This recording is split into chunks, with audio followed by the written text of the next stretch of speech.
Olá, Porto Velho, querida e amada capital simpatia. Olá, você de todo o grande estado de Rondônia, que me dá o privilégio da sua audiência. Eu sou Benito, esse é o nosso conteúdo Amazônia e estamos juntos com você aqui mais um dia para encurtar distâncias e levar até sua casa informações que são agregadoras de valor. E para que tudo seja melhor, a primeira coisa é evocar sempre aqui e aí sobre todos nós as bênçãos e a presença de Deus, que o grande arquiteto do universo sempre nos dê mais justiça, paz, perfeição, luz, força e beleza em tudo que fazemos. Afinal, com quem Deus anda, nunca anda só e sempre anda bem. Bom, sem mais delongas, hoje está aqui conversar comigo Radamés, advogado, professor do IFRO, que vem falar sobre reforma administrativa conosco e os impactos dela, né? Exatamente. No setor público e depois a reverberação disso para as camadas populares, né? Exatamente. O povo. É um dos pontos mais polêmicos aí do governo federal. Foi promessa de campanha e, de certa forma, existe esse contraponto entre promessas de campanha e a situação atual do Brasil, né? A situação econômica, tudo isso aliado com a chamada pandemia do Covid-19. Perfeito. Camila. Seja muito bem-vindo, Radamés. É a primeira vez conosco aqui, né, no programa Conteúdo Amazônia. E em relação à reforma administrativa, é algo que a gente já tem comentado aqui no programa. É uma coisa que assusta os servidores públicos, tira a estabilidade deles, né, caso for aprovado. E leva incerteza sobre o funcionamento do serviço público, né? Que boa parte, digamos, toda a prefeitura, o executivo municipal, estadual, legislativos, entidades como o IFRO, Universidade Federal de Rondônia, vão estar comprometidas. Então, assim, é necessário a gente olhar por um olhar mais sensível a questão da reforma administrativa e entender os impactos que ela pode trazer ao nosso país, caso ela seja aprovada na íntegra. Perfeito. Eu vou chamar a nossa vinheta, aí na sequência a gente dá continuidade ao programa. Por favor, Eudes, vinheta.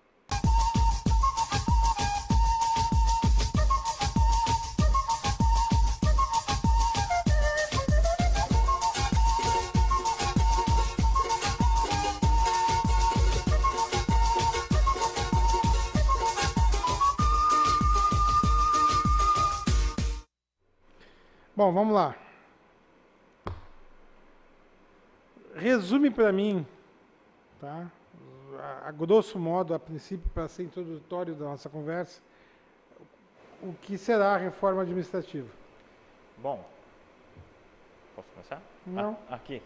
Então, a grosso modo, existem as chamadas reformas fiscais, que é a reforma administrativa, a reforma tributária e também a PEC emergencial, que existe um jabuti, né, que sobre tratar a reforma, o auxílio emergencial, eles introduziram alguns gatilhos, onde congelaram o salário dos servidores por 15 anos, né? Houve gatilhos também, de acordo com o orçamento, o gasto com o servidor público e com a arrecadação do Estado naquele ano, né? Você não pode contratar, não vai ter novos concursos, enfim, uma série de situações onde o servidor público ou o serviço público, né, a população no geral, que é o destinatário desse serviço, vai ser prejudicado. Então, essa PEC aqui da reforma administrativa é parte disso, né? Então, além disso, tem muitos pontos aqui que a reforma ela tenta desconstitucionalizar determinados pontos de leis, direitos e garantias, ou seja, ao invés os direitos que hoje estão já na Constituição Federal, eles começam a ser tratados, né, por leis ordinárias. Por que isso aí? Para ser aprovado de forma mais fácil as alterações legislativas, né? Dentre isso aí, tentou-se agora também com uma outra PEC, essa do auxílio emergencial, mas isso caiu, que foi aprovado semana passada. a questão de redução da carga horária em 25% e reduzir automaticamente o salário em 25% também. Isso aí era um dos pontos, né, que eles estavam tentando, e isso não passou. A interrupção das progressões funcionais, né, mesmo por antiguidade, isso aí também não passou, né, e agora aqui, essa PEC 32, ela trata mais sobre a quebra da estabilidade do servidor público, principalmente, essa questão do decreto presidencial, que ele pode extinguir uma universidade, qualquer fundação, né, qualquer instituto, enfim, autarquia, ele pode ser extinto ou criado por meio de decreto presidencial sem levar em conta qualquer influência, enfim, qualquer parecer ou contar com a manifestação do legislativo, né? Então, assim, um mero decreto ele consegue extinguir.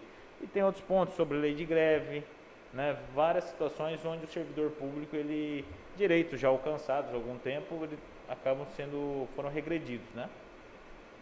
Tá, eu vou chamar um parlatório, que aí na sequência do parlatório vai compor a mesa conosco o presidente do Sindicato dos Funcionários Federais, né? Aí, por favor, Eudes, e aí nós vamos dar continuidade ao debate aí com ele junto, que vai ficar mais, como a gente chama, mais consistente também. Beleza, né? então. Por favor, Eudes, parlatório.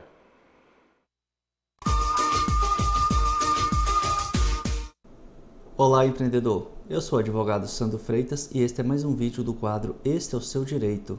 Empreendedor, você sabe dizer se você é obrigado ou não a dar a segunda via da nota fiscal sempre e quando o consumidor exigir? Então, este é um dos mais questionados temas que nós temos hoje no mercado, que muitos empreendedores não sabem o que fazer quando lhe é solicitada a segunda via de uma nota fiscal ou de um cupom fiscal, e tem toda aquela burocracia para você conseguir levantar no sistema e fica até temeroso em saber, e aí, eu dou ou não dou a segunda via? Será que não vou estar descumprindo alguma lei ou alguma norma que dá direito ao consumidor?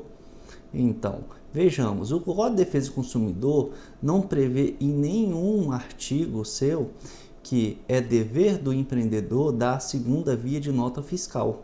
No entanto, devemos nos atentar que o Código de Defesa do Consumidor prevê que, no momento da compra de um produto ou de um serviço, o empreendedor tem que lhe fornecer todos os documentos pertinentes àquela compra de produto ou serviço ao consumidor. Feito isto, cabe ao consumidor tomar conta e cuidado de todos esses documentos para que não venha perdê-los e exigir do empreendedor a segunda via, porque a partir daquele momento que ele os recebeu, o empreendedor está desobrigado, por lei, de ficar fornecendo cópia de segunda via de nota fiscal e demais documentos que acompanham o produto ou serviço. Esta é a dica de hoje, empreendedor. Este é o seu direito. Está aqui é que chama de DOCA, né? DOCA. Presidente do Sindicato dos Funcionários Federais, né? Que vai participar da nossa conversa agora aqui também, no programa relativo à reforma administrativa. Mas pode saudar para ele também e já lhe entrego a palavra. Tá. Muito bem-vindo, William, né? O tão conhecido DOCA por muitos, né? Quero parabenizar você estar na frente da presidência do sindicato. A gente já conhece há um bom tempo, uns 15 anos aí. Você sempre esteve na luta de várias frentes, frente estudantil, universitária, depois cultura, educação, né, conselho. Então, eu parabenizo você. Eu tenho uma admiração pessoal como professor, como meu amigo do IF. Enfim, eu tenho uma pergunta em relação à reforma administrativa. Como é que fica a questão do servidor que já é de carreira, né, na reforma administrativa? Ele vai ser prejudicado de alguma maneira? Dizem que não. Vai ou não vai? Bom, aí vocês dois acho que podem dividir essa resposta, porque tem um lado técnico da coisa, pelo ponto de vista trabalhista, que o William Doca vai falar. Agora, também tem o lado jurídico da coisa, né? Se for atropelado, né, existe o fórum da comarca para resolver o problema. Pode começar. Então, E seja bem-vindo, tá? Ô, Benito, é muito bom estar aqui com você, com a Camila, né? Com o Radamés, o advogado do nosso sindicato, o Sinasef, que é o sindicato dos docentes e técnicos administrativos do Instituto Federal, né? Dos institutos federais. E a gente tem aí uma grande luta, né? Que é a luta contra a reforma ou o fim do serviço público, né? E a PEC 32, 2020, ela vai justamente nessa mão, né? A gente tem um governo ultraliberal que promove uma reforma, não é uma reforma, né, para nós, é o fim do serviço público, aquelas garantias que estavam já em lei, né? Estabilidade, desde os anos 30, Getúlio Vargas estabeleceu isso no serviço público, justamente para tirar o poder sobre os apadrinhados políticos, né? E a gente sabe que mesmo assim, até hoje, ainda continua tendo, mesmo com a estabilidade do servidor, mesmo a parte técnica fazendo o seu papel, a gente sabe que o político, aqueles agentes políticos ainda influem sobre a administração pública. E a PEC 32, justamente, ela vem acabar com isso, né? Ela diz o seguinte: o servidor público pode ser exonerado por um decreto. Não precisa de PAD, processo administrativo, não precisa da justiça confirmar o PAD, né? Que o Radamés vai explicar um pouco melhor, ele tem um conhecimento mais jurídico sobre isso. É claro que para não enfrentar muitos congressistas, o governo diz que é só para os novos, e a gente sabe que não é assim, né? Então o governo, ele usa, né, o seu lobby, o seu poder sobre a máquina e, é claro, sobre a propaganda, né? Cantada como custo Brasil, né? Tudo agora é o custo Brasil e a gente fica assim, que custo alto, né? E quem tem que pagar é a menor parte, é a maioria que não tem nem nada a ver com esse custo Brasil. Então, a PEC 32 de 2020, ela vem estabelecer não uma reforma. Reforma, quando a gente fala reforma, né? Quando o governador destruiu o centro administrativo e fez o CPA, pode ter vários questionamentos quanto a o prédio, como foi feito, né? Mas ficou um lugar bonito, embora você questione o tanto de vidro que tem naquele local. Quando fala em reforma, quando você vai reformar a sua casa, você vai colocar uma cerâmica melhor, uma tinta melhor, você vai embelezar a sua casa. E isso não é reforma, isso é o fim dos serviços públicos, né? Isso é o fim dos direitos que a maioria da população tem. A saúde, a educação, a todos os outros demais serviços que são direitos, que são garantias de uma grande luta, né? Antes de dar a palavra para o Radamés, deixa eu só... Você falou ultraliberal, porque o ultraliberal, ele sabe que ainda não pode ter estado zero. Eu acho que o termo certo do governo que está aí é trabalhismo reverso. Ele quer a desconstrução total, até chegar no ponto zero, no marco zero do ninguém é dono de mais, ninguém é dono de nenhum direito. Ponto. Não, é trabalhismo reverso. Eu acho que o termo que define esse governo é esse, trabalhismo reverso. Mas voltando a palavra para você, Radamés. Bom, com relação aqui aos apontamentos aqui do nosso amigo Doca, eu vou trazer então sucintamente alguns dos pontos, dos chamados mitos, né, já que se fala tanto nessa palavra aí, da PEC 32. Primeiro, que ela não vai atingir os servidores públicos da ativa. Isso é uma grande falácia, uma vez que vocês viram que a justificativa da própria reforma da Previdência, o que é? Muito aposentado para o servidor na ativa, né? Inclusive, os já aposentados, os servidores públicos aqui do estado de Rondônia, e também os federais passaram a tributação deles de 11% para 14%, né? Ao passo que futuramente, né, creio eu que teremos uma nova reforma da Previdência, porque o servidor público hoje, federal principalmente, do estado de Rondônia, ele é do regime próprio de Previdência Social. O argumento é de que, né, o futuro argumento, pouco servidor público, por quê? A PEC 32 ela pretende tirar a estabilidade, então seriam mais comissionados. Esses comissionados eles vão para o regime geral de Previdência, ou seja, INSS. Uma vez que eu estou no meu regime próprio de Previdência do estado de Rondônia, seja do IPAM, aqui do município de Rondônia, ou seja, dos quadros do Serviço Federal, não tendo novos contribuintes, muito provavelmente, que ele falou, é deficitário esse regime, então vamos unificá-lo ao regime geral. Então, muito provavelmente, vocês vão ser taxados novamente, enfim, uma série de problemas novos. Por quê? A grande propaganda do governo, o que é? Olha, o servidor público recebe super salário, recebe penduricalho, férias de 60 dias, né? Em que pese esses argumentos também, eu acho que o DOCA também, ninguém concorda com isso, esse pessoal eles vão ficar de fora dessa reforma, porque eles são os chamados cargos vitalícios, né? Então os cargos vitalícios sejam juízes, promotores, os chamados cargos, né, com regramento próprio, né, como auditores da Receita Federal, enfim, esse pessoal não vai ser atingido, somente os servidores comuns, ou seja, a classe média mesmo dos servidores públicos. Ninguém que seja rico, é aquela pessoa que está trabalhando ali todo dia, nas escolas, nas UPAs, esse pessoal vai ser atingido, né? E qual que é o problema desse fim da estabilidade? Como bem o DOCA pontuou aqui, né?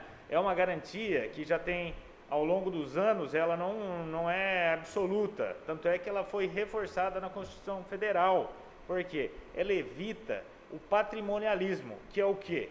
Historicamente, o Brasil, desde a sua fundação e do próprio período aí colonial, né, o gestor público, ele confunde o público, né, aquele bem público ou serviço público, com uma coisa particular, ou seja, se eu sou o gestor eleito para isso, isso aqui é meu, né? Então, numa questão como hoje, da pandemia, por exemplo, eu vou tomar uma vacina, alguma coisa assim nesse sentido, que hoje está mais em voga, né? Se existe essa estabilidade, é uma garantia que o servidor público vai cumprir aquela lei, ou seja, respeitando os critérios de idade, né? Respeitando os critérios de comorbidade, assim como definido em lei, e não que ele vai favorecer determinado gestor naquele momento, né? Então, assim, a estabilidade é uma garantia da sociedade. Tem que acrescentar mais uma coisa? Então, senão eu vou chamar um intervalo comercial. tem bastante... Não, eu sei que tem bastante coisa, mas eu só vou chamar um intervalo comercial.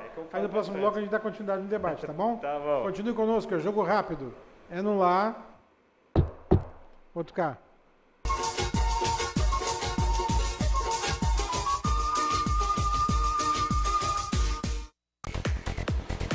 Conceituado canal Olhar Digital pesquisou e o público escolheu a Brasil Digital como a melhor velocidade de internet em Rondônia. Somos Top One, a número 1 em velocidade.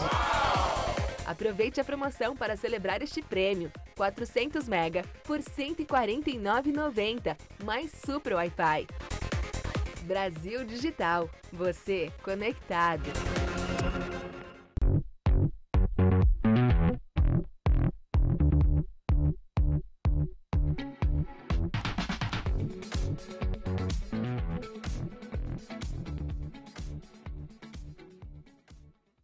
Portal O Rondoniense. Notícias de seu município, estado, do Brasil e do mundo. Sobre saúde, economia, política, esportes, cultura, tecnologias e muito mais. Com a credibilidade que você precisa. orondoniense.com.br. Sob medida.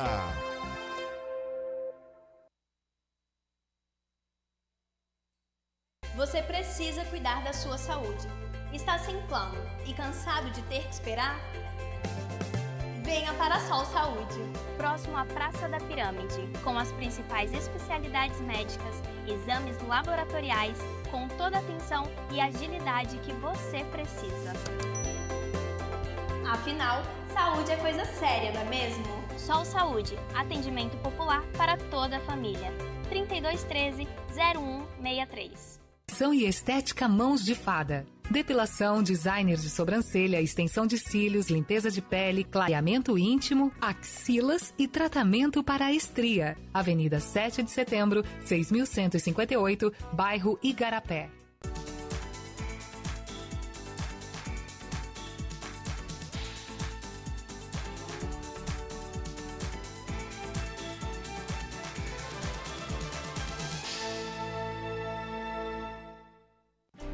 O que eu procurei?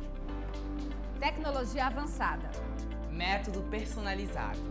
Profissionais com credibilidade.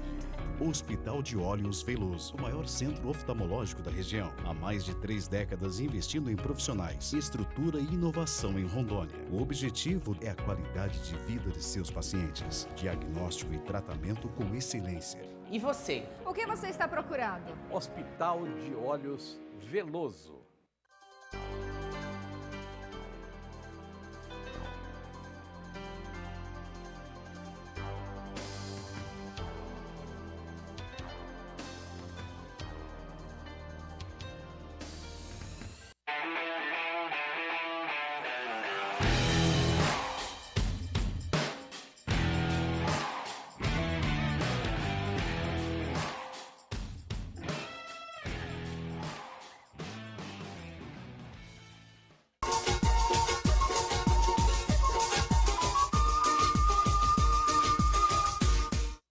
O programa nesse intervalo aumentou. Chegou o Reginaldo, que é o outro, que é o presidente.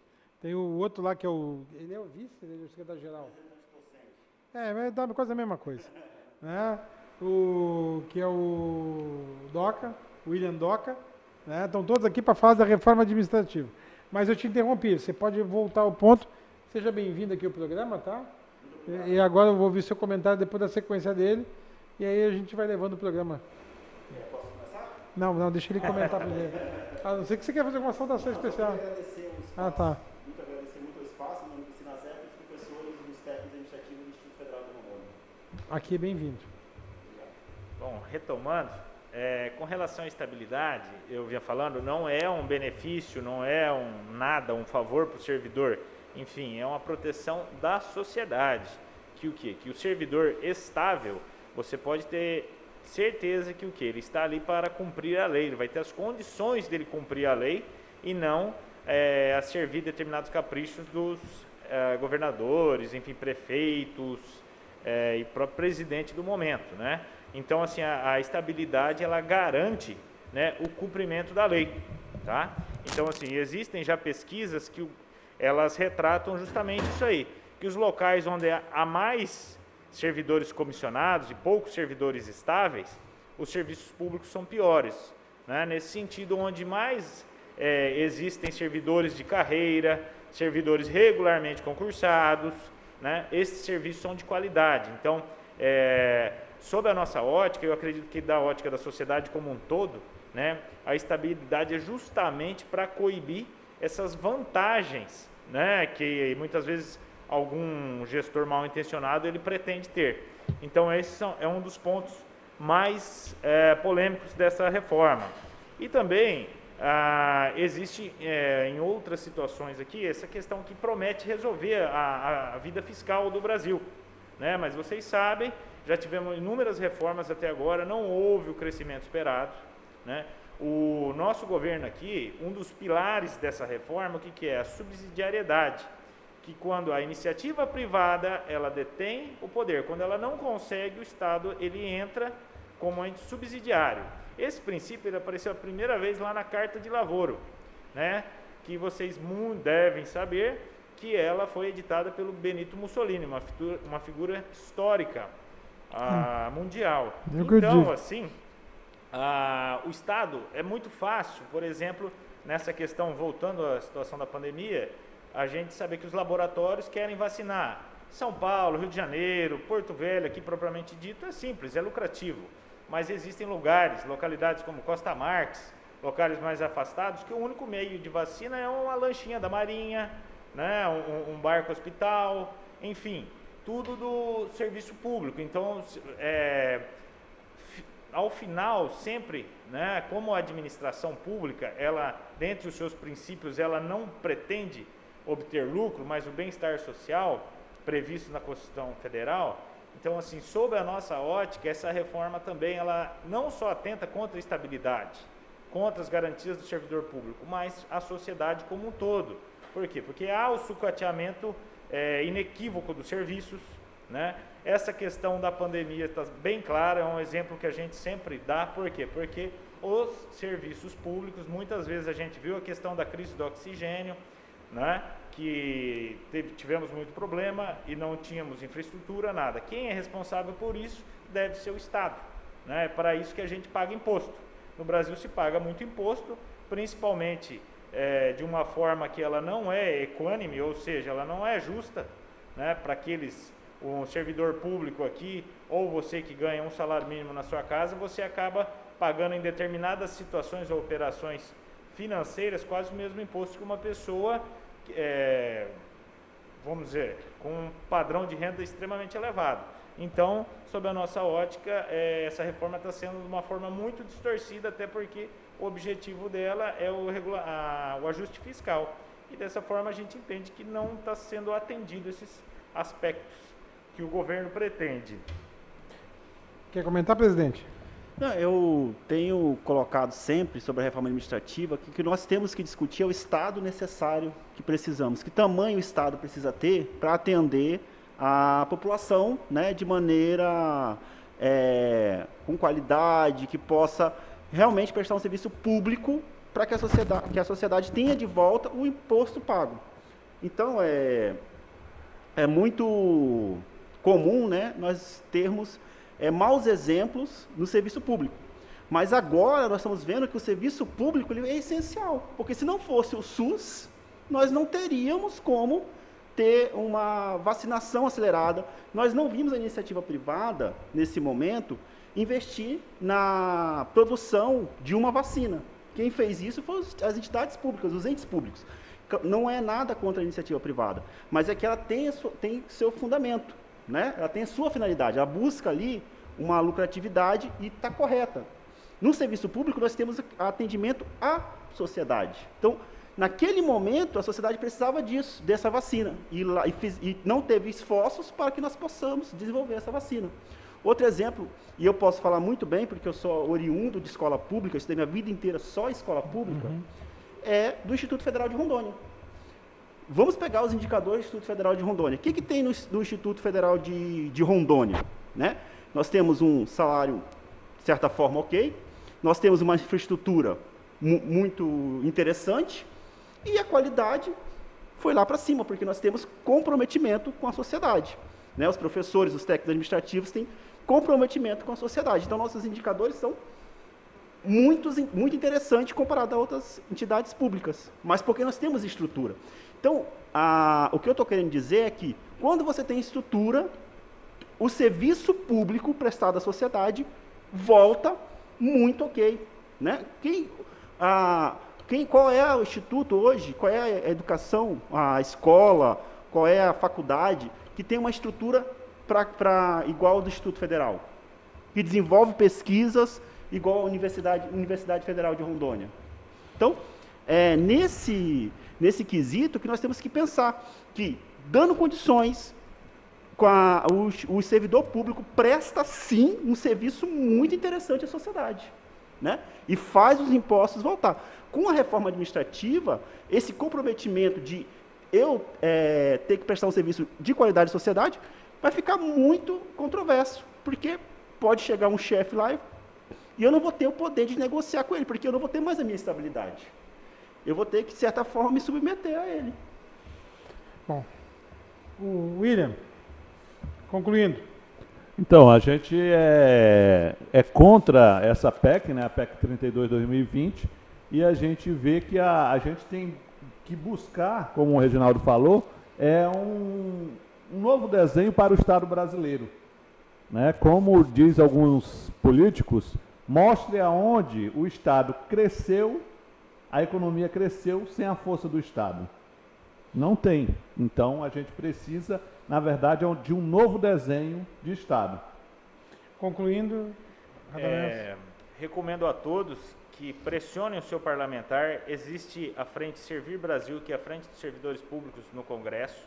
Então, ela é responsável justamente por uma das quedas das intenções do governo, hoje, de diminuir os salários em até 25%. Nesse sentido, a PEC 32, para a gente conseguir ter mais um avanço, né, pressionar o seu deputado, porque tem dado efeito sim. Né, as redes sociais hoje sim são um instrumento muito efetivo nesse sentido. Tá bom. Dando tchau? Opa, posso? Pode. Eu só quero clamar à população rapidamente para que verifique os casos de sucesso do serviço público e verifique nessas instituições como ela tem estrutura para pesquisa, tem estrutura para prestar um bom serviço à sociedade. Se nós tivermos mais investimento no serviço público, esses serviços voltam com extrema qualidade. Então é preciso investir no serviço público, porque o Estado ainda não está suficiente para atender as demandas da sociedade civil. Agradeço muito ao espaço, mais uma vez, fica aqui nossa consternação à população para que nós possamos frear essa PEC que acaba com o Estado brasileiro. Camila, só dá tchau. Não tem mais tempo de nada. Muito obrigado pela presença de todos vocês. Que o grande arquiteto do universo continue descobrindo a todos, com sua luz, sua vida, seu amor. E eu te conto aqui com certeza no próximo programa. Foi um privilégio ter estado com vocês. Até lá.